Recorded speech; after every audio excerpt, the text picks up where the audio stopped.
tempatnya agak sedikit horor ya.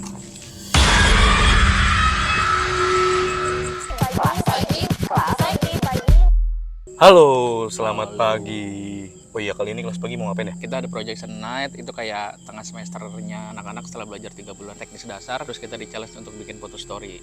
Oke, tapi kok tempat kali ini kita yang Menyeramkan hutan gini kali ya? karena memang temanya kita sekarang misteri. Anak-anak di mana sih? Agak serem sih memang. Nah, di episode projection night kali ini kita akan membahas bertemakan misteri ini. Misteri. Tempatnya juga kayak gini ya.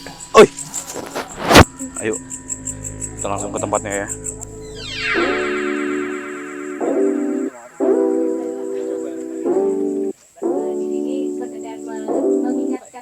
Oke, langsung lanjut ya.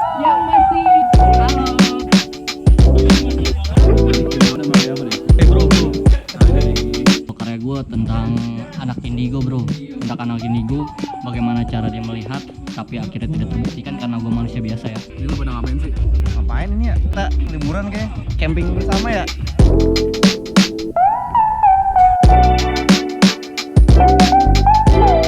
Halo, selamat pagi. Nama saya Gunawan. Saya salah satu pengurus kelas pagi Jakarta. Halo, saya Zulfikar Iqbal. Saya pengajar kelas pagi batch ini. Saya mengajar di kelas Selasa. Halo, nama gue Isni. Gue pengajar di kelas pagi Jakarta untuk batch 2023 ini.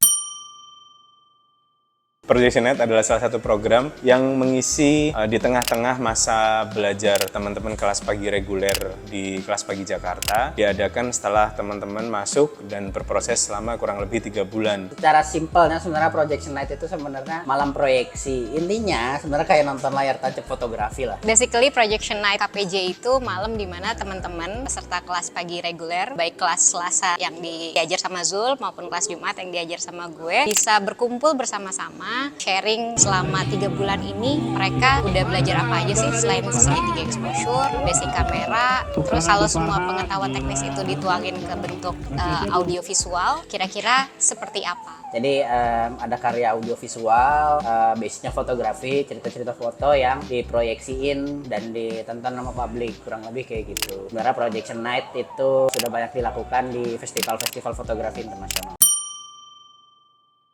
Output finalnya itu berupa audio visual, video ya. Berarti gabungan antara ada audio, ada visual, visualnya bisa foto, bisa gambar bergerak juga, dan ada teks juga. Outputnya video. Jadi waktu briefing kita make sure kayak mereka bisa sharing satu project story personal mereka yang bisa merespon tema. Di situ kita batasin base-nya tetap fotografi, tapi mereka bebas untuk bikin medium audio visual dalam format bentuk akhir 3 menit maksimal.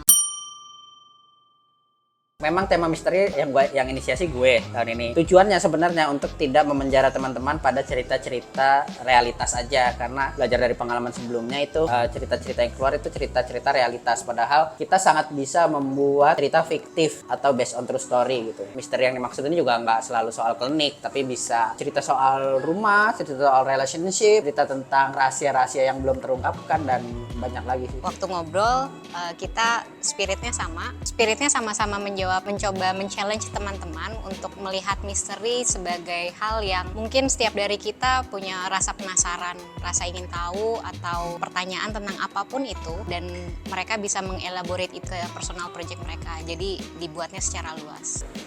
Untuk karya teman-teman tahun ini sebenarnya masih seperti tahun lalu, jadi diberi tema, lalu untuk tahun ini kita angkat tema misteri, lalu teman-teman merespon dengan penerjemahannya masing-masing, dengan interpretasinya tiap individu. Sebenarnya kalau dibilang karya-karya mereka seperti apa tahun ini sangat beragam, karena tentunya teman-teman juga dari latar belakang yang berbeda dan dari interpretasi mereka secara harfiah atau secara filosofis dari tema misteri gitu. Jadi ada yang mengangkat dari macam-macam ya, ada yang dilihat dari kehidupan mereka sehari-hari, ada yang mereka dapatkan dari teman-teman mereka sehari-hari, di lingkungan pekerjaan atau lingkungan pertemanan gitu. Tentunya karya-karya tahun ini sebenarnya keberagamannya lebih banyak. Kalau dari saya pribadi, amatan saya sebagai pengurus, sebenarnya karya-karya tahun ini itu kalau tahun lalu kan sebenarnya banyak isu personal sebenarnya yang disampaikan keluar gitu, ke audiens gitu. Karena tahun lalu kita recall lagi itu temanya memori. Kalau tahun ini sebenarnya dengan tema misteri, harapan dari kami sebenarnya teman-teman bisa melihat apa yang ada di luar luar mereka, lalu mereka tarik kaitannya dengan pengalaman atau apa yang mereka lihat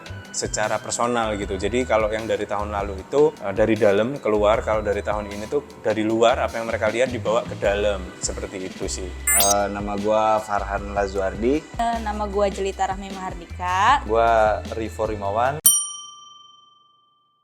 Jadi karya gue itu terinspirasi dari pemikirannya Albert Camus. Itu tuh gara-gara waktu pas mentoring gue ngeliat anak-anak kok semua mempertanyakan tentang hidupnya gitu. Karena dengan tema misteri itu mereka kayak hanya tentang arti hidupnya, arti masa depannya kayak gimana, misteri-misteri tentang kehidupan lah. Nah dari situ gue keinget soal pemikirannya Albert Camus yang tentang absurdisme. Karena menurutnya itu sebenarnya dunia nggak ada artinya gitu. Dan ketika dunia nggak ada artinya harusnya kita bisa lebih bebas menentukan hidup kita sendiri mau ngapain. Sebenarnya kayak gitu dan masalahnya adalah pertanyaan itu memang sebenarnya selalu tertanam di diri manusia. Jadi gue representasiin itu jadi sebuah batu. Sama kayak dia menganalogikannya dengan mitos of Sisyphus, dewa yang mendorong batu. Temanya itu jodoh dengan judulnya Tangan yang Mencari. Jadi gue mau buat karya jodoh itu karena keraguan gue sendiri terhadap masa depan jodoh. Ada yang bilang jodoh itu dipilih, ada yang bilang jodoh itu emang udah takdir Tuhan. Tapi pada kenyataannya gue ngelihat dari masa lalu keluarga gue,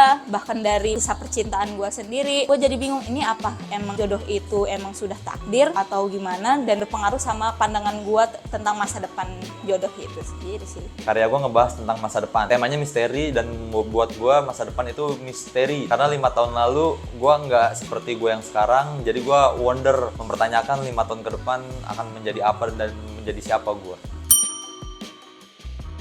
Tantangan sih pertama gue juga punya kendala soal gear ya, karena gear gue terbatas gitu, gue nggak punya kamera yang proper, ditambah ada beberapa proses kayak gue sempet foto studio juga tapi ternyata produksiannya nggak sempurna, jadi mungkin itu. Tapi hasilnya buat gue cukup puas ya, karena juga di situ ada self foto juga dan jadi bisa lebih terartikan dengan baik gitu, karena risetnya ya diri gue sendiri. Jadi kemarin itu kesulitannya mentor gue mungkin mintanya kalau bisa agak ini, cuman gue buatnya itu agak berlebihan gitu. Di saat ceritanya tuh sebenarnya common, tapi gue buatnya agak terlalu berlebihan. Untuk nyeleksi fotonya itu yang agak sulit gitu. Sama karena emang tipe gue kan sistem kebut semalam ya, jadi itu gue buat sampai jam 4 subuh. Maksudnya gue nggak mau cepet puas, cuman untuk karya ini karena gue bisa jadi stress release juga, karena gue tipenya susah cerita, jadi gue bisa nyampein apa yang selama ini gue rasain dan gue sampein di karya. Itu juga salah satu impian gue sih, yang salah satunya udah terwujud. Tantangannya untuk Project Sonnet ini adalah karena gue memulai karir langsung ke industri komersil menjadi seorang asisten. Jadi tantangan gue adalah foto cerita. Begitu masuk kelas pagi udah di bridging dari awal kelas,